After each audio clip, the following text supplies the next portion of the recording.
पुन्हा एकदा जाऊयात आमचे प्रतिनिधी गिरीश कांबळे यांच्याकडे। गिरीश, आपण पाहतोय अगदी काही वेळात निकाल हातात येणार आहे आणि आता निकाल वाचनासही सुरुवात झाली आहे। कोर्टाच्या आतमधली काय परिस्थिती आहे, बाहेर काय वातावरण आहे, सर्व सविस्तर सांगा।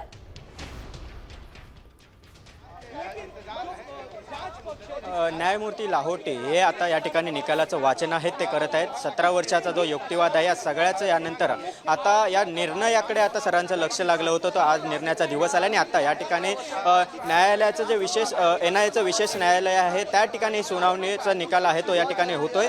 लाहोटी आहेत न्यायमूर्ती, ते त्यांचं निकालाचं वाचन करतायत। सगळे आरोपी या ठिकाणी कोर्टरूममध्ये उपस्थित आहेत।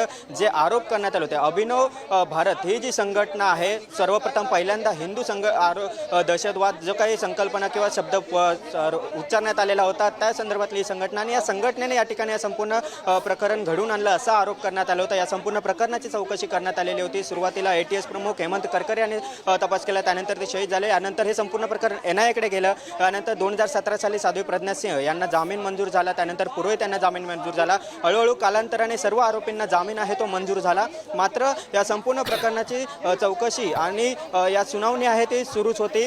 सुरुवातीला जे NIA आणि ATSने जो तपास केला यामध्ये फारकत होते। NIAने या ठिकाणी ATSने जे काय संपूर्ण तपास केला यामध्ये काही त्यांनी प्रश्न उपस्थित केले, त्यानंतर स्वतः NIAने स्वतः या संपूर्ण प्रकरणाचा तपास केला। मात्र आता 2023 साली संपूर्ण जी सुनावणी आहे ते बंद झाली। काही वेळासाठी थांबवतीये गिरीश। कर्नल प्रसाद पुरोहित यांनी जपनाम सुरू केलेला आहे। बघा, निकाल जो आहे तो चांगला लागावा यासाठी त्यांनी जपनाम सुरू केलेला आहे। प्रत्येक आरोपींवरचे आरोप वाचन आता सुरू झाले आहे। NIA कोर्टामध्ये निकाल वाचन सुरू झालेलं आहे। सर्वात महत्त्वाचं म्हणजे आपण पाहतो या ठिकाणी कर्नल प्रसाद पुरोहित यांनी जपनाम सुरू केलेला आहे। तर दुसरीकडे साध्वी प्रज्ञा यांना पुढे बसण्याची विनंती करण्यात आलेली आहे। प्रत्येक आरोपींवरती काय नेमके आरोप आहे याचं वाचन आता सुरू झालेलं आहे। एकंदरीत आपण पाहतोय साम टीव्हीवर या निकालाचे सर्व सविस्तर अपडेट। मात्र आता या ठिकाणी निकाल चांगला लागावा म्हणून कर्नल जपनाम करताना दिसताय।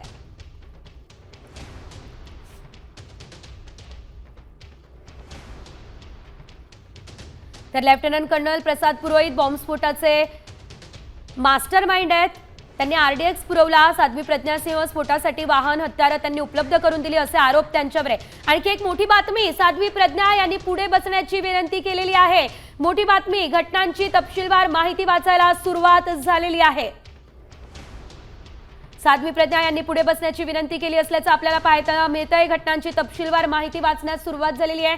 बॉम्बस्फोटामध्ये तब्बल 95हून अधिक जण जखमी झालेले होते आणि आता या संपूर्ण प्रकरणाचा निकाल जो आहे तब्बल 17 वर्षांनंतर लागतोय।